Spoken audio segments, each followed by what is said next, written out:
Hello friends, good evening. स्वागत है आप सबका शिवकृपा क्लासेज पर। दोस्तों, इस वीडियो में हम लोग आरपीएफ कांस्टेबल व एसआई एग्जाम 2024 के शिफ्ट में पूछा जा सकने वाले मोस्ट इंपॉर्टेंट जीके जीएस व करंट अफेयर्स के प्रश्नों को सॉल्व करेंगे। दोस्तों, आपके एग्जाम्स में जीके जीएस व करंट अफेयर्स के जितने भी टॉपिक से क्वेश्चंस पूछे जाने हैं, उन सभी टॉपिक्स को कलेक्ट करके ए टू जेड एक एक क्वेश्चन व एक एक फैक्ट चुन चुन के डाला गया है। इसके अलावा आपके प्रीवियस ईयर एग्जाम्स के प्रश्नों को भी शामिल किया गया है। साथ में एक्स्ट्रा फैक्ट को पूरी तरह से कवर करने का प्रयास किया गया है। तो दोस्तों, आप लोग इन्हें कॉन्सेंट्रेट होकर सॉल्व करें। क्वेश्चंस कम सॉल्व होने पर पुनः प्रश्नों का रिवीजन करें, ताकि आरपीएफ कांस्टेबल व एसआई एग्जाम 2024 में आप लोग जीके जीएस व करंट अफेयर्स के टॉपिक से अच्छा स्कोर कर सकें। ध्यान रखें दोस्तों, आपके एग्जाम में जीके जीएस व करंट अफेयर्स का अच्छा खासा वेटेज है। 50 क्वेश्चन आपके यहाँ से पूछे जाएंगे। तो चलिए दोस्तों, ज़्यादा समय न लेते हुए हम लोग इन सभी मोस्ट इंपॉर्टेंट प्रश्नों को सॉल्व करना शुरू करते हैं। दोस्तों, क्वेश्चन नंबर 1 है हमारा, G7 शिखर सम्मेलन 2024 कहाँ पर आयोजित किया जाएगा। करंट का मोस्ट इंपॉर्टेंट क्वेश्चन है दोस्तों, बिल्कुल आपके ट्रेंड में है, आपके लेवल में है। क्वेश्चन है हमारा, G7 शिखर सम्मेलन 2024 कहाँ पर आयोजित किया जाएगा। करेक्ट आंसर होगा फसानो, इटली में। अब चूंकि दोस्तों करंट से हमारा क्वेश्चन आया हुआ है, तो इस टॉपिक से जितने भी क्वेश्चंस बनते हैं, अधिकांश प्रश्नों को हम लोग यहीं पे कवर करेंगे। यही हमारे प्रिपरेशन की स्ट्रेटजी है दोस्तों, कि जिस भी टॉपिक्स को हम लोग उठाएंगे, उस टॉपिक्स के अधिकांश प्रश्नों को पूरे एक्स्ट्रा फैक्ट के साथ वहीं पे कवर करेंगे। ध्यान दीजिएगा दोस्तों, आप लोग सारे क्वेश्चन सिलेक्ट रखे गए हैं। पहला क्वेश्चन है हमारा, राष्ट्रीय सिविल सेवा दिवस 2024 किस तिथि को मनाया गया। करेक्ट आंसर होगा 21 अप्रैल को। बिल्कुल अपडेटेड लेके आए हैं दोस्तों, पूरी तरह से आप लोग कॉन्सेंट्रेट होकर इनका रिवाइज जरूर करेंगे। नेक्स्ट क्वेश्चन है हमारा, विश्व होमोफिलिया दिवस 2024 कब मनाया गया है। करेक्ट आंसर होगा 17 अप्रैल को। कब? 17 अप्रैल को। नेक्स्ट क्वेश्चन है हमारा, प्रेस इन्फॉर्मेशन ब्यूरो यानी कि पीआईबी के प्रधान महानिदेशक कौन बनी है। करेक्ट आंसर होगा शेफाली बी शरण। अगला क्वेश्चन है हमारा, तीरंदाजी विश्व कप 2024 का आयोजन कहाँ किया जा रहा है। करेक्ट आंसर होगा शंघाई, चीन में। आगे बढ़ते हैं हम लोग। क्वेश्चन है दोस्तों, राष्ट्रीय सुरक्षा गार्ड यानी कि एनएसजी के महानिदेशक के रूप में किसे नियुक्त किया गया है। तो नलिन प्रभात को। किन्हें? नलिन प्रभात को। आगे बढ़ेंगे हम लोग। क्वेश्चन है दोस्तों, एशियाई कुश्ती चैंपियनशिप 2024 में भारत ने कुल कितने पदक जीते। टोटल 9 पदक। पूरी तरह से आप लोग ध्यान रखेंगे दोस्तों, सिलेक्टेड क्वेश्चन है, सुपर क्वेश्चन है आपके एग्जाम के लिए। आगे बढ़ते हैं हम लोग। क्वेश्चन है दोस्तों, वैश्विक ऊर्जा पुरस्कार 2024 से किसे सम्मानित किया गया। करेक्ट आंसर होगा दोस्तों कौशिक राज शेखर को। आगे बढ़ते हैं। क्वेश्चन है, त्रिशूरपुरम महोत्सव 2024 किस राज्य में आयोजित किया गया। तो केरल में किया गया। ये आप लोग जानते हैं, स्टेटिक में भी पूछा जाता है। त्रिशूरपुरम उत्सव दोस्तों केरल राज्य में आयोजित किया जाता है। आगे बढ़ते हैं हम लोग। क्वेश्चन है दोस्तों हमारा, द आइडिया ऑफ डेमोक्रेसी नामक पुस्तक के लेखक कौन है। करेक्ट आंसर होगा सैम पित्रोदा। नेक्स्ट है, मियामी ओपन 2024 में महिला कल का खिताब किसने जीता। करेक्ट आंसर होगा डेनियल कोलिंस ने। आपके एग्जाम के लिए सुपर क्वेश्चन रहेगा। नेक्स्ट दोस्तों, महाराष्ट्र भूषण पुरस्कार 2024 से किसे सम्मानित किया गया। करेक्ट आंसर होगा डॉक्टर प्रदीप महाजन को। किन्हें? डॉक्टर प्रदीप महाजन को। आगे बढ़ते हैं। क्वेश्चन है दोस्तों, भारत पेट्रोलियम कॉर्पोरेशन लिमिटेड यानी कि बीपीसीएल के ब्रांड एम्बेसडर कौन बने हैं। तो नीरज चोपड़ा है। आप लोग जानते होंगे, जेवलिन थ्रो यानी भाला फेंक के खिलाड़ी हैं, गोल्डन बॉय के नाम से जाने जाते हैं। आगे बढ़ते हैं। क्वेश्चन है दोस्तों हमारा, टाइम्स पावर आइकन 2024 पुरस्कार से किसे सम्मानित किया गया। तो विजय जैन को किया गया। ये करंट के क्वेश्चन है दोस्तों, जिनको हम लोग एक साथ कवर कर रहे हैं। अगला क्वेश्चन है हमारा, राष्ट्रीय सिविल सेवा दिवस 2024 कब मनाया गया है। तो ये 21 अप्रैल को। नेक्स्ट है, विश्व वेटलैंड दिवस 2024 मोस्ट इंपोर्टेंट क्वेश्चन का अंतर्राष्ट्रीय सम्मेलन कहाँ आयोजित किया गया। इंदौर, मध्य प्रदेश में। नेक्स्ट, डेजर्ट साइक्लोन 2024 सैन्य अभ्यास भारत और किस देश के मध्य हुआ है। तो संयुक्त अरब अमीरात के व्यक्ति में। रिसेंटली क्वेश्चन है दोस्तों करंट के। आगे बढ़ते हैं।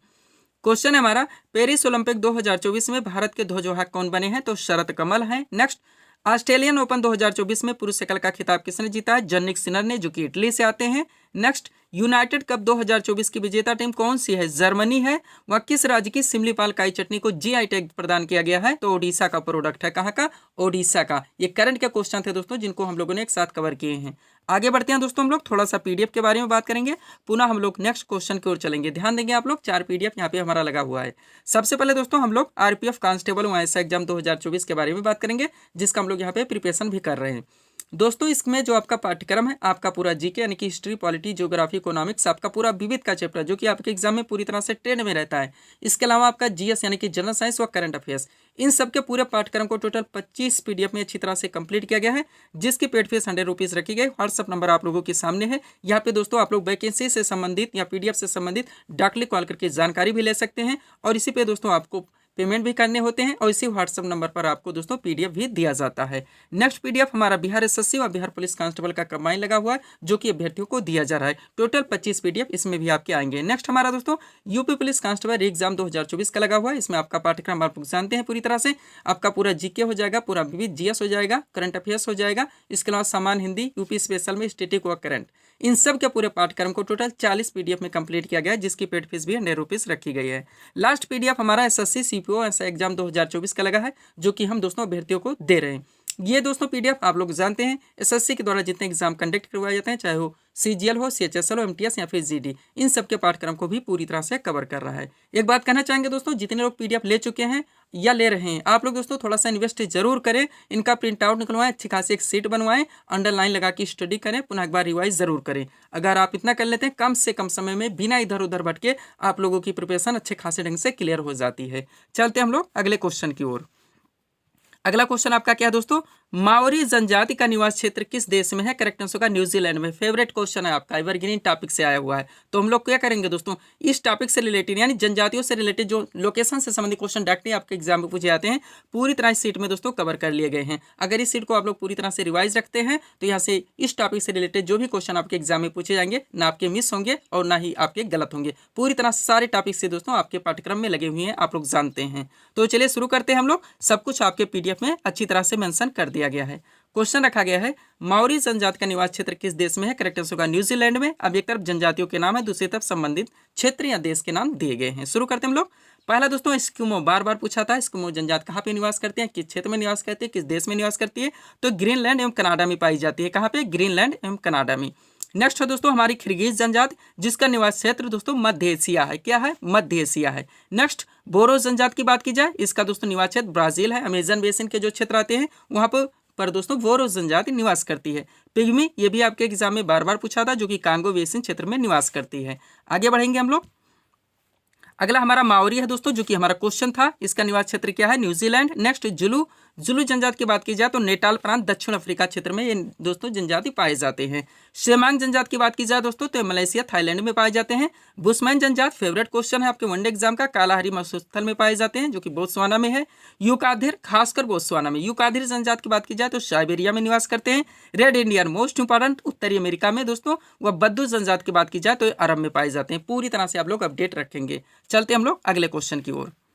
अगला क्वेश्चन आपका क्या लगा है दोस्तों, ज्योग्राफी से आया हुआ क्वेश्चन रखा गया है, फरक्का परियोजना किस नदी पर संचालित है? करेक्ट आंसर होगा गंगा नदी पर। किस नदी पर? गंगा, जो बहुउद्देशीय है दोस्तों परियोजना है, आप लोग जानते हैं। यहाँ पे दोस्तों स्टेट के नाम भी पूरी तरह से कवर कर लिए गए हैं कि किस दोस्तों कौन सी परियोजना किस राज्य में संचालित है, साथ में नदियां नदियों के संगम पर। ये टॉपिक पूरी तरह से यहाँ पे कंप्लीट कर दिया गया है। इस सीट को अगर आप पूरी तरह से रिवाइज रखते हैं, कोई भी क्वेश्चन इस यहाँ से पूछे जाएंगे, ना क्वेश्चन आपके मिस होंगे और ना ही आप लोगों को तुक्का लगाना पड़ेगा। आप जानते हैं आपका एवरग्रीन फेवरेट टॉपिक है। तो चलते हैं दोस्तों, हम लोग इस टॉपिक को पूरी तरह से कवर करते हैं।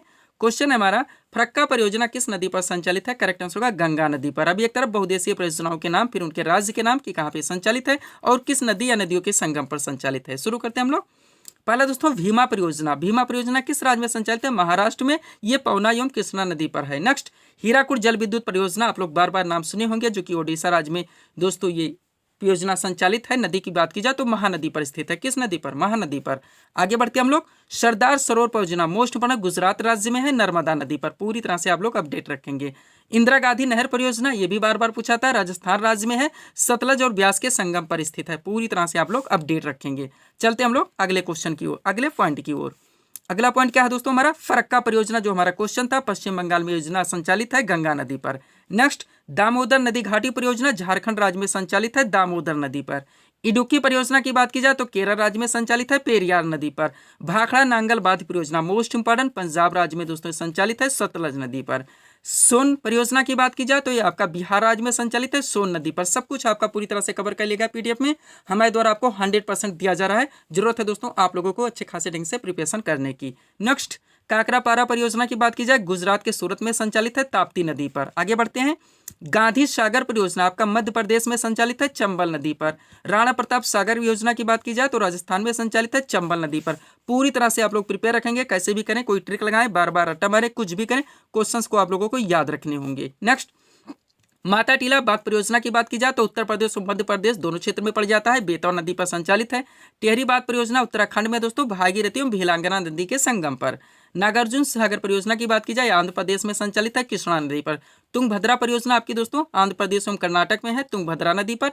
थीन बांध की बात की जाए तो पंजाब में संचालित है रावी नदी पर। और लास्ट क्या है दोस्तों हमारा, ध्यान देंगे आप लोग, सलाल पनबिजली परियोजना जो कि जम्मू और कश्मीर में संचालित है चिनाब नदी पर। पूरी तरह से आप लोग अपडेट रखेंगे। पीडीएफ के बारे में ऑलरेडी बात हो चुकी है दोस्तों। बिहार एसएससी और बिहार पुलिस कांस्टेबल का हमारा कंबाइन है। आरपीएफ कांस्टेबल ऐसा एग्जाम 2024, एसएससी सीपीओ ऐसा एग्जाम 2024 और यूपी पुलिस कांस्टेबल एग्जाम 2024। बढ़ते हम लोग अगले क्वेश्चन की ओर। अगला क्वेश्चन आपका क्या है दोस्तों, जिप्सम का रासायनिक नाम क्या है? करेक्ट आंसर होगा कैल्शियम सल्फेट। क्वेश्चन कहां से आ गया है? आपके जनरल साइंस से आया। तो हम लोग क्या करेंगे, जनरल साइंस यानी फिजिक्स, केमिस्ट्री और बायो के जो ट्रेंडिंग क्वेश्चन बनते हैं दोस्तों आपके सभी वन एग्जाम में बार बार पूछे थे, रिपीट होते रहते हैं, जो कि दोस्तों हाईलाइटेड क्वेश्चन है, जिनका ट्रेंड इजी टू मॉडरेट है, उन सभी प्रश्नों को यहाँ पे कवर किया गया। आप लोग दोस्तों कॉन्सेंट्रेट होकर इनको सॉल्व करेंगे। तो चलते हैं पहले क्वेश्चन की ओर। क्या है हमारा, शुष्क वर्क का रासायनिक नाम क्या है? तो ठोस कार्बन डाइऑक्साइड। बार बार पूछाता है, सारे दोस्तों इसमें फेवरेट क्वेश्चन वन एग्जाम के रखे गए हैं। नेक्स्ट, कास्टिक सोडा का रासायनिक नाम क्या है? तो सोडियम हाइड्रोक्साइड। पूरी तरह से अपडेट रखेंगे। व्यंजक चूर्ण का रासायनिक नाम क्या है? तो कैल्शियम हाइपोक्लोराइड। नेक्स्ट, चूना का रासायनिक नाम क्या है? तो कैल्शियम ऑक्साइड। पूरी तरह से अपडेट रखेंगे। स्टेनलेस स्टील किसका मिश्र धातु? तो आयरन, क्रोमियम और निकिल का। नेक्स्ट, सीसी मक्खी के काटने से कौन सा रोग होता है? निद्रा रोग। बार बार आप लोग पढ़े होंगे। नेक्स्ट, टाइफाइड नामक रोग से शरीर का कौन सा अंग प्रभावित होता है? तो आंत है। नेक्स्ट, क्षय रोग यानी टीबी से शरीर का कौन सा अंग प्रभावित होता है? तो फेफड़ा है। पूरी तरह से आप लोग अपडेट रहेंगे। चलते हम लोग अगले पॉइंट की ओर। अगला क्वेश्चन हमारा क्या है दोस्तों, चुंबकीय फ्लक्स का सही मात्रक क्या है? तो वेबर होता है। विद्युत प्रतिरोध का सही मात्रक क्या है? ओम होता है। ज्योति तीव्रता का सही मात्रक क्या है? कैंडिला होता है। नेक्स्ट है दोस्तों, विद्युत धारा के सही मात्रक क्या होता है? तो एम्पियर होता है। पूरी तरह से जो भी टॉपिक उठाए जा रहे हैं पूरी तरह से दोस्तों यहाँ पे सॉल्व कर लिए जा रहे हैं। सब कुछ आपके दोस्तों अच्छी तरह से डायग्राम बना के आपके पीडीएफ में मेंशन कर दिया गया है। डीएनए की खोज किसने की थी? अगला क्वेश्चन है, जेम्स वाटसन तथा क्रिक ने। रेडियम की खोज किसने की थी? मैडम क्यूरी एवं पियरे क्यूरी ने। ताप का गतिवादी सिद्धांत की खोज किसने की थी? तो केल्विन ने की थी। आगे चलेंगे, फाउंटेन पेन का आविष्कार किसने किया था? लेवी वाटरमैन ने। नेक्स्ट, वस्तु की मात्रा बदलने पर परिवर्तित रहता है तो दोस्तों वो क्या है? घनत्व। अपरिवर्तित रहता है घनत्व। नेक्स्ट, रेडियम की किससे प्राप्त होता है? पिच ब्लेंड से। किससे? पिच ब्लेंड से। नेक्स्ट, पेंसिल बनाने में प्रयुक्त कार्बन है तो ग्रेफाइट है। नेक्स्ट, सापेक्षिक आर्द्रता किसमें मापी जाती है? हाइग्रोमीटर में। अगला, नीले लिटमस पत्र को लाल कर देता है वो अम्ल है और कोशिका में पाए जाने वाला आनुवंशिक पदार्थ क्या है? तो डीएनए है। क्या डीएनए? अब नीले लिटमस पत्र को लाल कर देता है वो अम्ल है और लाल लिटमस पत्र को नीला कर देता है, ये आप लोगों को कमेंट करके बताने होंगे। चलते हम लोग अगले क्वेश्चन की ओर। अगला क्वेश्चन आपका क्या उठा गया दोस्तों, शंख दर्शन के रचयिता कौन है? करेक्ट आंसर होगा कपिल। आप लोग जानते हैं क्षण दर्शन यानी कि 6 दर्शन है हमारे यहाँ और छहों को हम लोग यहाँ पे कलेक्ट कर लेंगे। एक तरफ दर्शन के नाम, दूसरी तरफ रचयिता। ध्यान देंगे। सबसे पहले सांख्य दर्शन जो हमारा क्वेश्चन था कपिल है। योग दर्शन की बात की जाए पतंजलि है। न्याय दर्शन के महर्षि गौतम है। पूर्व मीमांसा के उज्जैमिनी है। उत्तर मीमांसा के वादरायण है। वैशेषिक के कड़ाद या उलोक है। पूरी तरह से अपडेट रखेंगे। चलते हम लोग अगले क्वेश्चन की ओर। क्वेश्चन क्या रखा गया दोस्तों, भारतीय संगीत का जनक किस वेद को माना जाता है? तो साम वेद है। चलिए चारों वेदों को पूरी तरह से हम लोग देख लेते हैं, जहां जहां से दोस्तों आप लोग जानते हैं ऐसे फैक्चुअल क्वेश्चन बराबर बनते रहते हैं आपके सभी वन एग्जाम में। तो चलिए सबसे पहले ऋग्वेद, क्या क्या क्वेश्चन यहाँ से बनता है पूरी तरह से जितने डाटा आ सकते हैं सबको डाल दिया गया। जो फैक्ट बनते हैं आपके एग्जाम में पूछे आते हैं, जो कि आपके ट्रेंड में है। तो ध्यान देंगे, सबसे पहले ऋग्वेद से क्या फैक्ट निकलता है? यह सबसे प्राचीनतम वेद है। इसमें 10 मंडल तथा 1028 सूक्त हैं। इसकी भाषा पद्यात्मक है। इसमें गायत्री मंत्र का उल्लेख है जो सूर्य से संबंधित देवी सावित्री को संबोधित है। ये इतने क्वेश्चन यहाँ से बनते हैं। साम वेद की बात की जाए, इसमें संकलित मंत्रों को यज्ञ के अवसर पर देवताओं की स्तुति के लिए गाया था। सबसे पहले ध्यान रखेंगे, इसे भारतीय संगीत का मूल कहा जाता है। नेक्स्ट, यजुर्वेद, यह कैसा वेद है जिसकी रचना गद्य तथा पद्य दोनों में की गई? ये बार बार पूछा था। यह मूलतः कर्मकांड प्रधान ग्रंथ है। नेक्स्ट, अथर्ववेद की बात की जाए, इसे ब्रह्म ज्ञान, औषध निवारण, रोग निवारण, तंत्र मंत्र, जोड़ू टोना ऐसे लेके क्वेश्चन पूछा था, आप लोग जानते होंगे। ये अथर्ववेद में आता है। अब लास्ट पॉइंट एक पुराण से देख लीजिए। पुराणों की संख्या टोटल 18 है। ध्यान रखेंगे, सबसे प्राचीन प्रामाणिक पुराण दोस्तों वो मत्स्य पुराण है, जिसमें कि विष्णु के 10 अवतारों का उल्लेख है। पूरी तरह से आप लोग अपडेट रखेंगे। चलते हम लोग अगले क्वेश्चन की ओर। पीडीएफ के लिए दोस्तों व्हाट्सएप नंबर हमारा लगा हुआ है। इसी नंबर पे व्हाट्सएप पे दोस्तों पीडीएफ भी दिया था। इसी पे आपको पेमेंट भी करने होते हैं और इसी नंबर पर दोस्तों आप पीडीएफ या वैकेंसी से संबंधित कोई भी डाउट्स है तो आप डायरेक्ट कॉल करके बात भी कर सकते हैं। चलते हम लोग अगले क्वेश्चन की ओर। अगला क्वेश्चन आपका क्या दोस्तों, फ्रांसीसी ईस्ट इंडिया कंपनी की स्थापना कब हुई थी? करेक्ट आंसर होगा 1664 ईस्वी में। कब? 1664। अब चलिए दोस्तों, जितने यूरोपीय व्यापारिक कंपनियां थी उनको हम लोग स्थापना वर्ष देखेंगे, पुनः जो यहाँ से इंपॉर्टेंट क्वेश्चंस बनते हैं उनको भी हम लोग सॉल्व करेंगे। तो भारत में यूरोपीय व्यापारिक कंपनियों का आगमन, एक तरफ कंपनी के नाम, दूसरी तरफ स्थापना वर्ष। सबसे पहले पुर्तगाली ईस्ट इंडिया कंपनी, स्थापना 1498 ईस्वी में। डच ईस्ट इंडिया कंपनी की बात की जाए तो स्थापना हुई थी 1602 में। अंग्रेजी ईस्ट इंडिया कंपनी की बात की जाए तो स्थापना हुई थी 1600 में। डेनिश ईस्ट इंडिया कंपनी की बात की जाए तो 1616 में स्थापित हुई थी। नेक्स्ट क्या है दोस्तों, अगला हमारा फ्रांसीसी ईस्ट इंडिया कंपनी जो कि स्टेब्लिश हुई थी 1664 में। और लास्ट है स्वीडिश ईस्ट इंडिया कंपनी जो कि 1731 में स्टेब्लिश हुई थी, यानी कि इसकी स्थापना की गई थी। पूरी तरह से अपडेट रखेंगे। अब यहाँ से जो क्वेश्चन इंपॉर्टेंट बनते हैं उनको सॉल्व करेंगे, क्वेश्चन जो कि पूछे जाते हैं। सबसे पहले पुर्तगालियों ने अपनी पहली व्यापारिक कोठी कहाँ पर खोली थी? कोचीन में। पूरी तरह से अपडेट रखेंगे, कंफ्यूजन नहीं क्रिएट करने हैं। नेक्स्ट, फ्रांसीसियों ने अपनी पहली व्यापारिक कोठी कहाँ पर स्थापित की थी? सूरत में। एक साथ इसलिए हम दे दिए हैं। अंग्रेजों ने अपनी सबसे पहली व्यापारिक कोठी कहाँ पर खोली थी? मसूलीपट्टनम में। अगला क्वेश्चन देखेंगे, वास्को डी गामा कब आया था भारत? डेट सहित ध्यान रखेंगे, 17 मई 1498 को। भारत के किस बंदरगाह पर उतरा था? कालीकट पर। नेक्स्ट, वांडीवास की लड़ाई कब और किनके बीच में हुई थी? तो 1760 में हुई थी, फ्रांसीसियों और ब्रिटिशों के बीच में। और बिदरा की युद्ध कब हुआ था दोस्तों, किनके बीच में? तो 1759 में, अंग्रेजों और डचों के बीच में। पूरी तरह से अपडेट रखेंगे, फेवरेट क्वेश्चन आपके यहाँ पे डाल दिए गए हैं। अगला क्वेश्चन आपका क्या है, ध्यान देंगे आप लोग। क्वेश्चन रखा गया दोस्तों, विधानसभा सदस्य बनने के लिए न्यूनतम आयु सीमा कितनी है? तो 25 वर्ष। कितनी है? 25 वर्ष। अब चलिए इस टॉपिक से जो बनते हैं दोस्तों बराबर पूछे जाते हैं, आप लोग जानते हैं क्या टॉपिक रखा गया है? भारत के मुख्य पदाधिकारी जो हैं से संबंधित उम्र संबंधित तथ्य। पूरी तरह से ध्यान रखेंगे। एक तरफ पदाधिकारियों के नाम, न्यूनतम आयु सीमा इस तरफ दी गई। सबसे पहले राष्ट्रपति और उपराष्ट्रपति एक साथ देखेंगे, दोनों की न्यूनतम आयु सीमा 35 वर्ष है। लोकसभा सदस्य बनने की न्यूनतम आयु सीमा 25 वर्ष है। राज्यसभा की बात की जाए तो 30 वर्ष है। राज्यपाल की बात की जाए तो 35 वर्ष है। विधानसभा सदस्य बनने की न्यूनतम आयु सीमा 25 वर्ष है। और विधान परिषद सदस्य बनने की न्यूनतम आयु सीमा 30 वर्ष है। 2 पॉइंट और देख लेंगे ताकि आपका टॉपिक पूरी तरह से कंप्लीट रहे। यहाँ से मतदान करने की बात की जाए तो न्यूनतम आयु सीमा 18 वर्ष है। और ग्राम पंचायत का सदस्य बनने के लिए न्यूनतम आयु सीमा कितनी होनी चाहिए? तो 21 वर्ष होनी चाहिए। कितनी? 21 वर्ष। तो ये थे दोस्तों इस सीरीज के टॉप एमसीक्यूज के प्रश्न जिनको यहाँ पे हम लोगों ने सॉल्व किए हैं। उम्मीद है दोस्तों आप सभी लोगों ने सॉल्व किए होंगे और देखे होंगे कि यहाँ से आपके कितने प्रश्न सही हो रहे हैं। तो दोस्तों इसी तरह के वीडियोस के लिए आप हमारे स्टडी चैनल शिवकृपा क्लासेस से जुड़ें और चैनल को सब्सक्राइब करें ताकि हमारे द्वारा दिए जाने वाले सभी वीडियोस आप क्रम से सबसे पहले देख सकें। तो मिलते हैं दोस्तों नेक्स्ट वीडियोस में। Thanks for watching.